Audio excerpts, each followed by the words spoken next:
Hello, everyone. Welcome to the How to Prepare a Strong Master's and Professional Degree Application session during the virtual open house, Explore and Apply to Graduate School at the University of Wisconsin-Madison.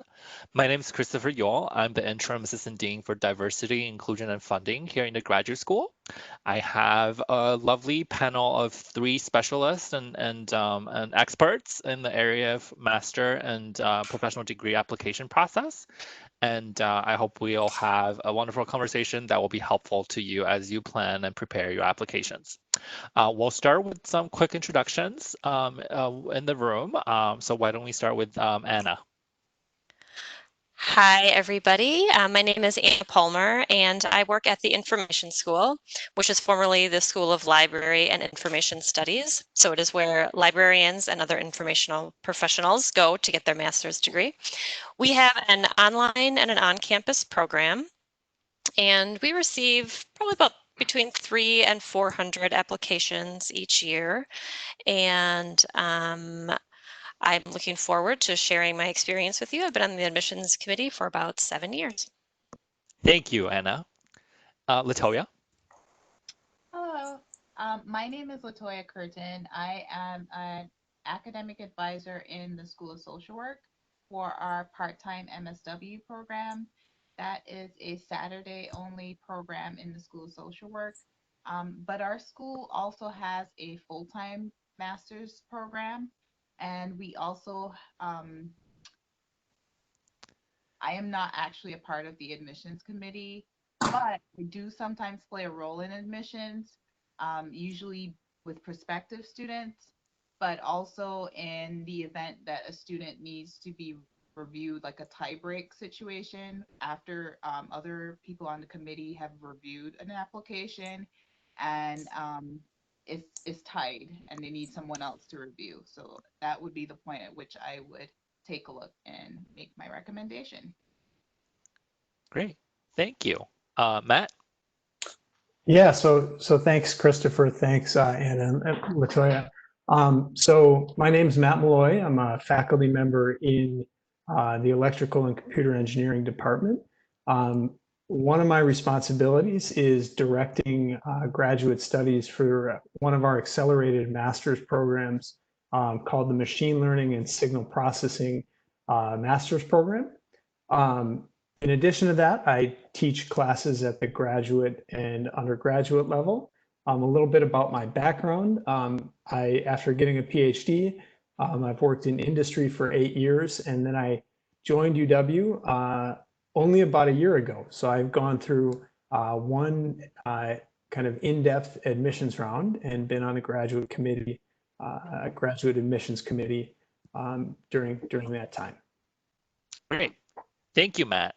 And I just want to kind of tell you all regarding the reason why we decided to actually separate this particular session into PhD versus master's and professional, because we realize there's a huge difference between the two, not to mention the vast variety of different processes that exist depending on the discipline and program you're applying to. So again, thank you for your time coming here, and I hope this division will be helpful to our students as they consider application to graduate school here at UW-Madison. So I want to start the conversation today with this question to you all regarding kind of what you are looking for in an applicant. So what are the things that separate applicants who are admitted and applicants who are not?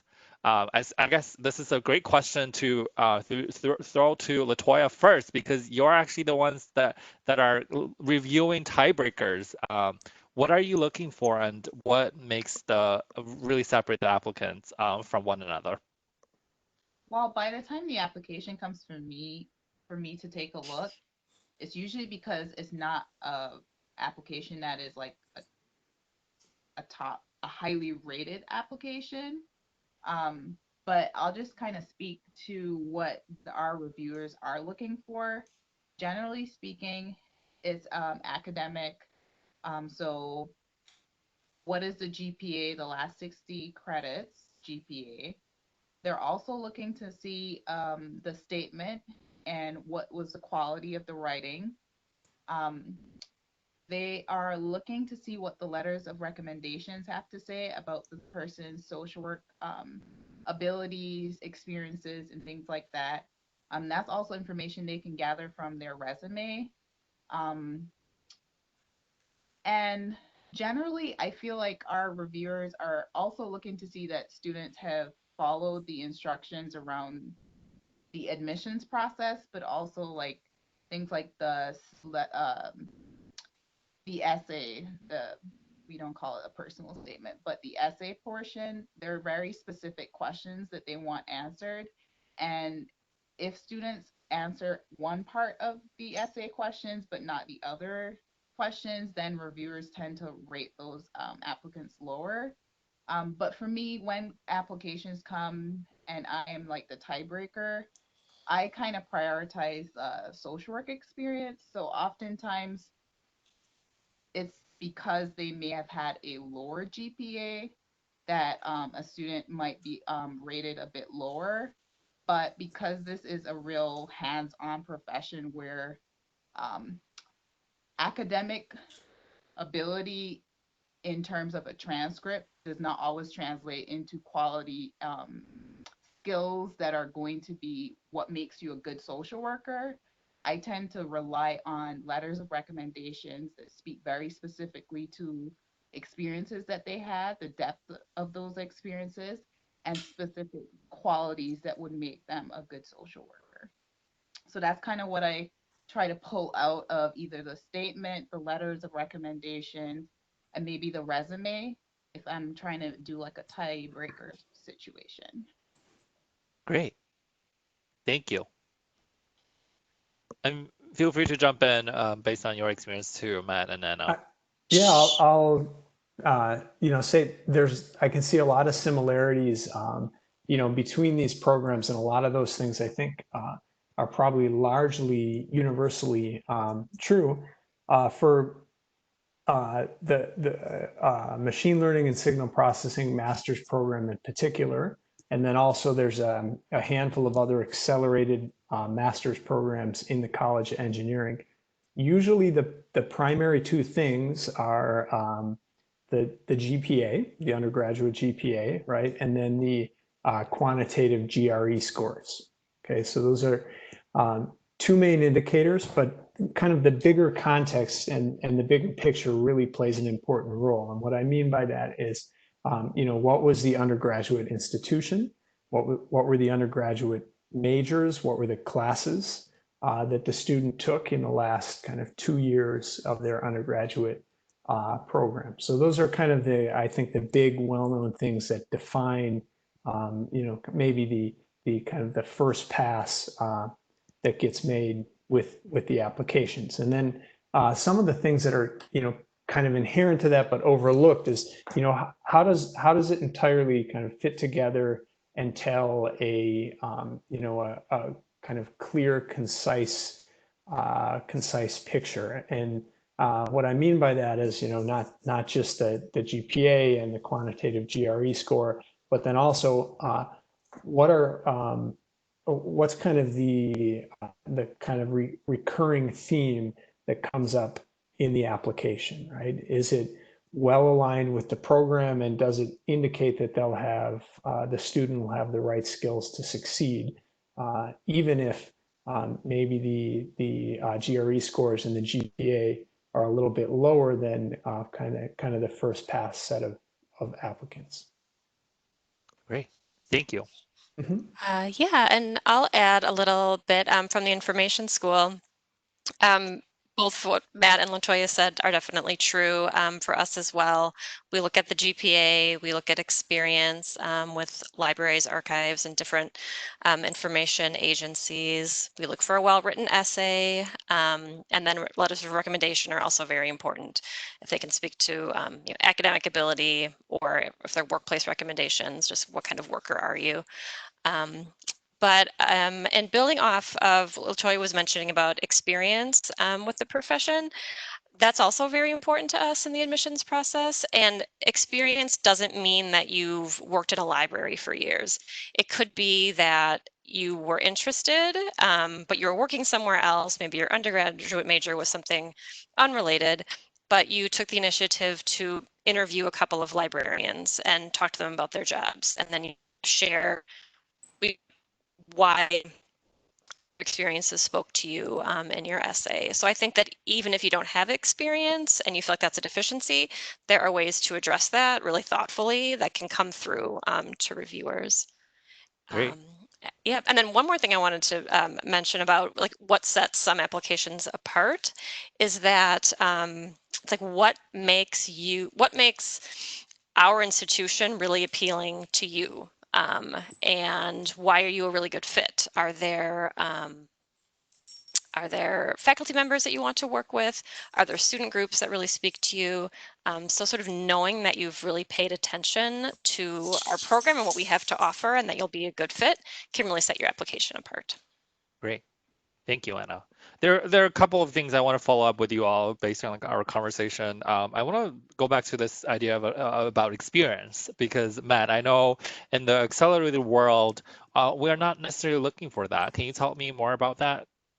Yeah, so that's right. We see a lot of students that are coming undergrad. And so experience, while it is important, there's no kind of minimum bar on the student has to have worked full time for a year or something. What we do look at is, internships and any co-ops that they've done and things like projects that they're able to speak to. So those are all, things that people put on a resume that ends up in the application that kind of paint that full picture beyond the GPA and the GRE scores. Great. So I just want to emphasize that because it really depends on the program, right? Because I know in the business school for MBA degrees, I think the average is around 3 to 5 years of industry experience before students are actually admitted, and the average age is quite high in comparison to some other master programs here on campus. So definitely pay attention to that while you're applying because it can be different. The other topic that I think all of you touched on is regarding recommendation letters. My question to you all is, who is the best person to write this letter based on the requirement and things you are looking for? Because it's also very different, I bet. I don't know that there's Oh, like a perfect person to write the letter, but I will say that we do require that if a person's a recent graduate, that they have at least one professor or academic reference writer.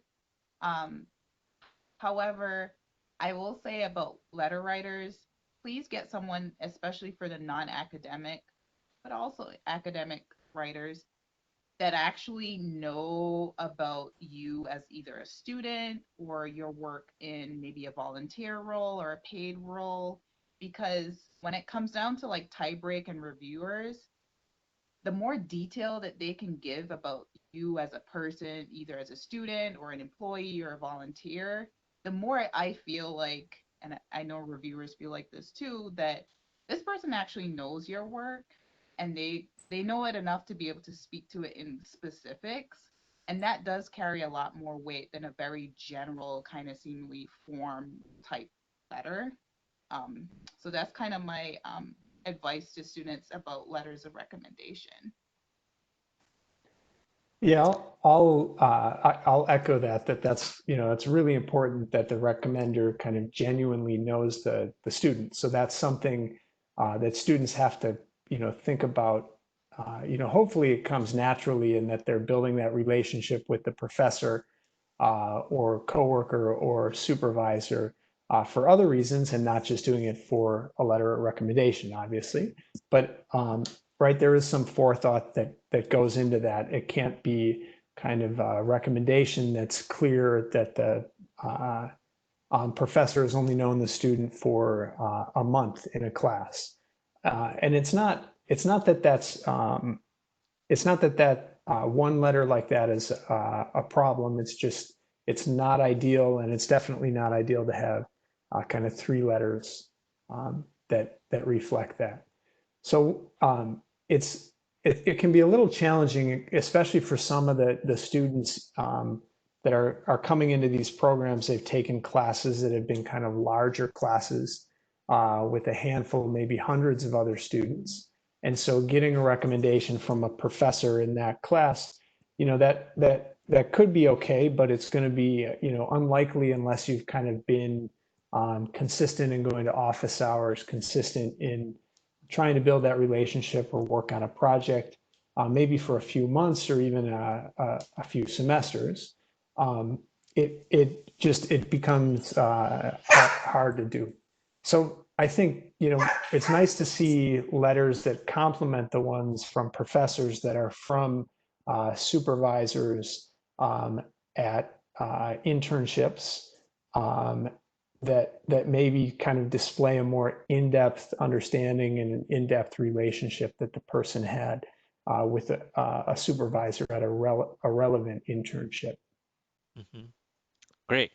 Thank you, Matt. Yep. Anna, I know you stepped away for a second because there's a I'm furry here. friend. Yes, I'm sorry. My son just brought him a bone. I think it should be okay. No worries. Yes, one thing I will add about letters of recommendation, the iSchool requires 3 letters of recommendation, and it's great if people can get different of their lives, where sometimes, if a student has 3 academic references, well, the third one sort of tells you the same thing, the kind of student they are. So it's nice if you can get some, maybe 1 or 2 academic letters and then one from a work supervisor or a mentor, or your academic undergraduate advisor is also a good resource. So just a variety of perspectives make an application a little more whole. Great. Thank you, Anna. And I want to revisit kind of what Matt said regarding kind of building this relationship and establish this long-term kind of goal and process. But I wonder what kind of recommendations and advice do you have for folks that are shy, perhaps? And also, we all know, as a matter of fact, that the students of color, first generation students, they do not do as well as majority students in the situations when kind of being have courage or brave enough to approach their professors, even employers in some cases. What advice do you have for students in those situations to establish those relationships that are so important when we write these letters? So I would say, yeah, it can be a difficult thing to get the courage up to ask a professor to have that conversation. But I think it's important for students to remember that the professors, in a way, they kind of expect students to ask them that, and for the most part, professors are in a way flattered when they get asked if somebody is willing to write a letter, a recommendation for them.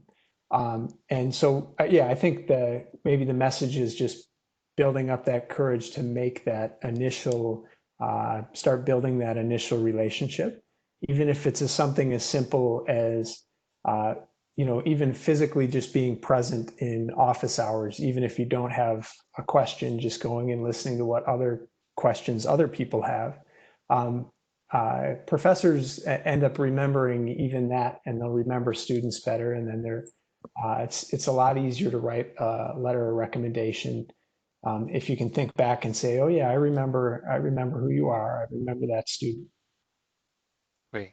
Thank you, Matt. Mm-hmm. And so I can add, just for the shy students, sometimes it can be easier if you have like an established relationship with someone else, maybe an advisor, maybe, I don't know, a TA, and they can help facilitate maybe conversations with someone else that you are interested in connecting with. I know sometimes students feel intimidated with the professors. They're really lovely, but as an undergrad, it's like, oh my gosh, professors. And so if you have someone else that can do that introduction, that can make it less, awkward, if maybe you're not like an outgoing person to do it yourself, that might be a way to go. Because like Matt said, it really is about just kind of starting to build the relationship. And once you have that connection, just kind of maintaining that might be a little bit easier than getting it started from scratch. Yeah. Yeah, and I'll add to that. It can be a good practice to share your professional goals or even share your personal essay with your letter writer, because sometimes I've read letters that will say, oh, the letter writer is saying, oh, I read this about the applicant, and it really makes a lot of sense. And they can kind of draw from that. If you go to a large undergraduate institution and it is a little bit hard to get to know people, that can be a good bridge for those kinds of relationships. Yeah, and my personal recommendation is absolutely stay in contact with them because you might not apply for graduate school immediately after graduating. You might need to ask them 5 years from now, right? And then how do you kind of maintain that relationship is very important. Personally, I send a holiday card to all my favorite college professors every year, and I still do that. And I've graduated a long time ago. That's a way again to remind them, I was there once. And it wouldn't come as a surprise that, I haven't heard from this person for 5 years, and all of a sudden they send me an email asking for a letter of recommendation. So I think we as students and applicants needs to do some more work in maintaining those connections as well. Excellent. Thank you all. My next question for you all is regarding the mistakes that past applicants have made that really hurt their applications. What are those common mistakes that future applicants should watch out and avoid? I can go on this one. There are some basic things that everybody can do, like proofread your resume, proofread your personal statement, have somebody else read it. Watch for just common mistakes. And definitely follow the directions on the application. I know Latoya mentioned this before. Just read and reread. If you're applying to different institutions, they'll have different requirements. And just make sure that before you submit that you followed the directions for this particular institution that you're applying to. And also, one mistake I feel like people make is that they don't address any deficiencies that they have. Like maybe they had a rough semester and got a really low GPA, and that's completely understandable if we know what was going on in your life. And if you don't want to share exactly what was going on, that's also fine. But just talk about, I had a personal issue this semester. It was really tough. I addressed it. The next semester, I improved my grades, and then you'll see, yes, they have the potential for success. They know how to address, things that come up in their lives, and I think that's actually a big strength if you can talk about harder times that you had and what you did to overcome them. That I think really highly of you on your application. But if you don't say anything, it just seems like, oh, maybe they're kind of an inconsistent student. So I really think if you're worried about something in your work history or your academic transcript, just talk about it. And that can be really looked at as very favorable. Thank you, Anna. Yeah, I'll say that's all very pertinent too for the program that I direct, and in general. One of the things that is maybe a simpler thing that people overlook goes back to things like the letters of recommendation and just simply making sure that everything is complete by the time the deadline is due.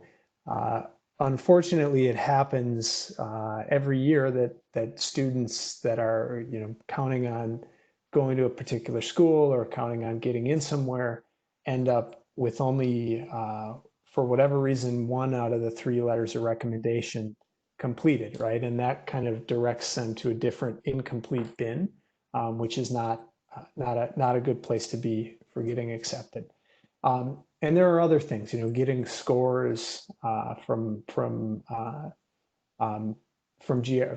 GRE and standardized tests sent in on time, and just making sure that whole package is kind of complete and finished by that deadline, by the program deadline. And if I can just add, for our program, we have minimum admissions requirements. And this happened recently in this admission cycle. So I think it's important to add, just make sure that you meet those minimum admissions requirements. So things like 30 social science credits, that will be an automatic rejection if you don't meet those requirements. And if you are not sure, this would be something where you would want to follow up with an advisor. We have a recruiter in the School of Social Work, but just someone to, just check to see, do I meet this? I think I may meet this. I'm not sure. But at least that way you'll know upfront, I meet these minimum requirements, and then my application can at least be reviewed. Yeah, definitely. I have a couple points to follow up once again regarding this kind of plan ahead, right? Definitely have backup recommendation letters in case something falls through, and reach out to your letter writers ahead of time as as soon as possible, really, because people all have busy lives and you never know what's happening on the other end. They might be dealing with family emergency, a lot of situations. So definitely reach out to them. I would say at least a couple weeks, if not a couple months ahead of time, especially for some really, really busy professors. That's definitely helpful. And I want to kind of revisit one of the points Latoya brought up regarding this reaching out to the school and the program that you're applying for. What advice do you have regarding students reaching out? Because, I know you all have hundreds of applicants every cycle. You probably have thousands of emails in your inbox from those applicants. And do you want them to call you? Do you want them to email? Who should they email? What advice do you have for students who want to get in touch with the representatives from the program they're applying for? Well, our program is actually pretty good about reaching out to students who have questions. But I would say it depends on where you are in the process. If you're prospective, you're considering applying, but it's before the admission cycle has started, definitely reach out to a recruiter or myself, an advisor. Um, Depending on which program you're interested in, there are different people who would be the person to reach out to. If you're interested in the full-time program, the person who works with our prospective students would be Cindy Waldeck. If you are interested in a part-time program, our recruiter would be Zach Benson. Um, but if you have more nuanced questions about maybe you're exploring social work and you're not really sure, then that might be more of an advising question. Whereas our recruiters are more like nuts and bolts of admissions type questions. Um, but if you are in the process of applying and you have questions about the status of things, am I missing any letters of recommendation? There is our admissions coordinator who is currently Steph Van Pay, but we'll be switching to our new admissions coordinator for the next academic cycle, Mackenzie Otterson. And if you look on our website, you can find her contact information on the admissions page. She will get back to you about maybe you're missing this, you need to do this, as long as it's before the deadline. And even if it's after the deadline and you are denied, you can actually talk to our admissions chair to find out what was the reason for the denial. And she'll talk to you about, well, here's where your application was not rated as high, and here's where you can work on certain things and kind of give you a game plan for next time. So we do try to reach out to students who may have questions either before, during, and after the admissions process. Thank you. And I assume that's not something every program offer regarding talking to applicants afterwards, Anna and Matt. Um, the information school will. If somebody contacts us and sort of wants to know, why they weren't accepted or how could they improve their chances next time, we'll definitely talk with them on the phone or, just have an email exchange about sort of where some of their deficiencies were and how they can make it stronger for next time. So that's something we'll do. Not too many people do it. I mean, it would be a little bit hard if every person did, but at this point, we're happy to talk with people. Yeah, I would say it's the same. We would be happy to talk by email. And it's not usually it's not going to be a detailed deep dive into like these are the individual points at where your resume was, or sorry, where your application was ranked lower. It's going to be a kind of a high level messaging of these are the things that could be improved. These are the areas that could be improved, and kind of recommending if the person should try again next year if they're able to make any improvements in those areas. I'll Great. say for reaching out with kind of general questions, you, it really depends on the particular program. But my particular program, we try and make a point of letting potential applicants or applicants get in touch with a professor. Usually that's me. And I find that often the easiest way to do that is actually over the phone. If the potential student has a series of questions, it's easier to address on the phone than through a sequence of emails. The caveat to that is it's best if the student is already maybe well informed about the program and they're not kind of asking questions that are readily available on the web somewhere, for example. Yeah. Great. Yeah, Thank you. Go I'll ahead, Anna. just share just something related. Again, the information school, happy to talk with potential applicants in any way that works well for them. People come in person, email, phone, it's all things we're happy to do. But one mistake I feel like people make is they're so eager and they want their information is that they contact 4 or 5 people with the same question at the information school.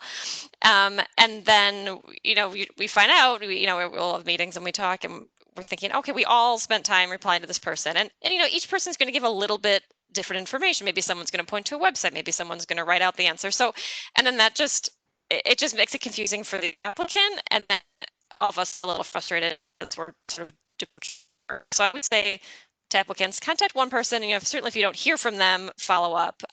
But usually we'll get back to you. So just a little patience helps. Yes. And you all mentioned that you have hundreds of applicants every year. So during the application season, we might take a few weeks to get back to you, but we will get back to you. Thank you. Thank you for that. Next, I want to ask you about the statement purpose or essays. So it sounds like it's quite different in social work's case. You actually have questions that you kind of ask them and they can answer the specific questions that you listed. Others might be a generic question or tell us about yourself and relevant experiences. What are the specific things that you're looking for in that statement purpose, and how can applicants best utilize that space to really, make themselves stand out? Well, the thing that I know really ticks off our reviewers is when people don't answer all the questions. So if you just do that, I think you're already kind of starting up ahead. But the essay is a really good place to kind of showcase your understanding of the social work profession.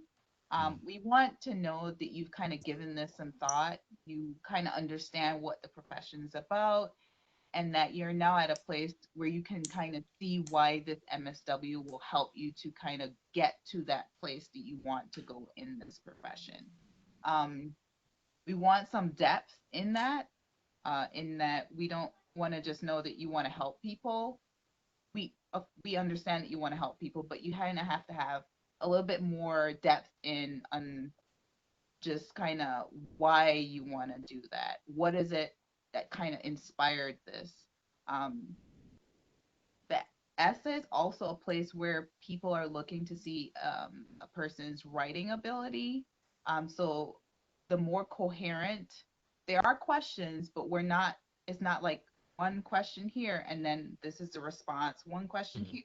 It needs to be a coherent essay that kind of flows, that has some thought behind the flow. So however you want to kind of put those questions together in an essay format, that's what the reviewers are looking for. And the more specifics you can give, like examples about the various questions that they ask, the better it's going to do with the reviewers. Thank you.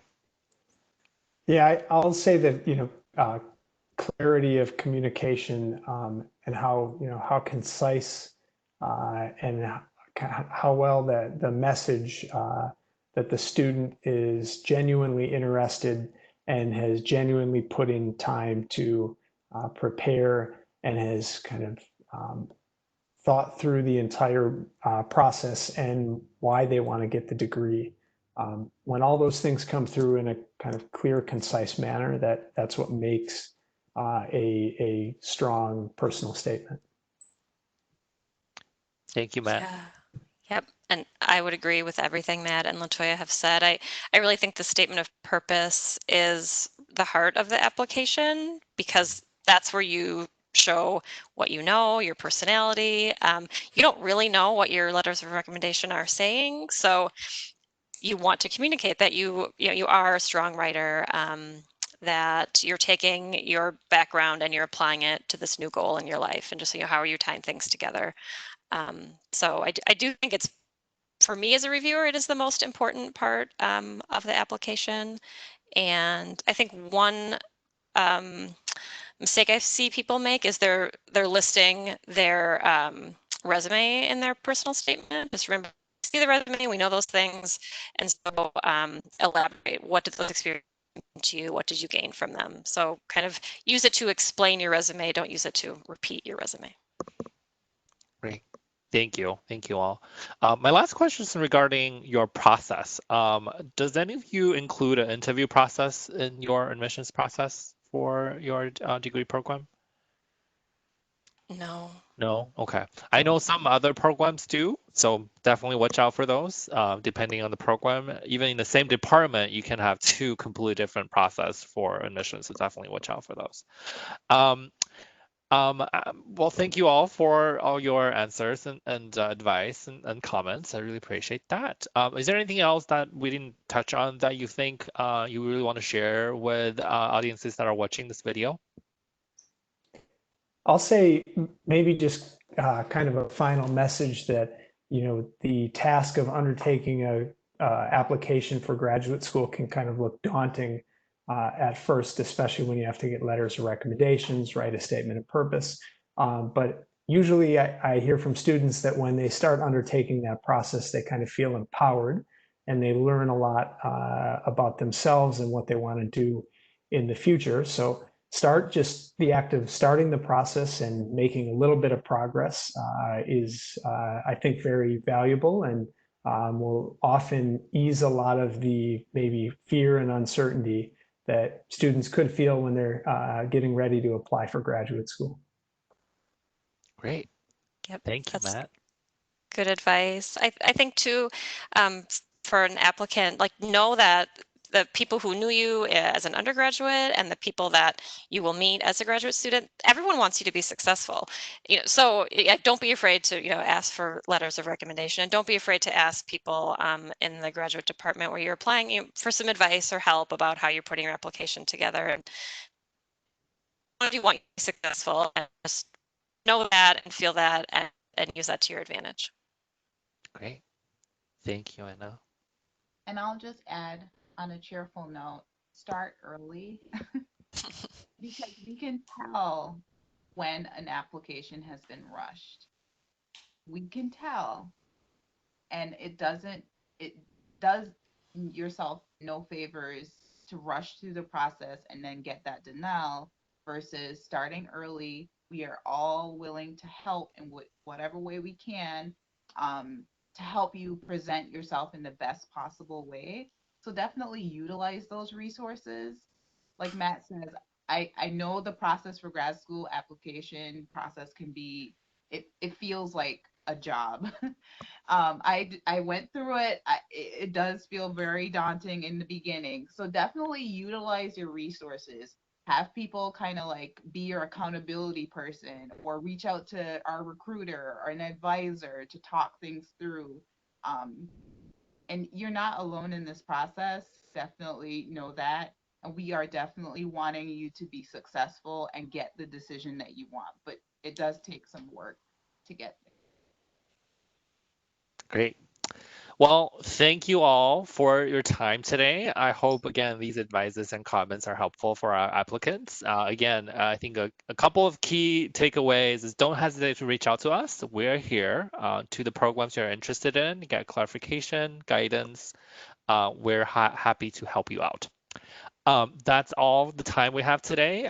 Thank you for all my panelists participating, and I hope you all have a great afternoon. Thank you. Thank you. Bye-bye.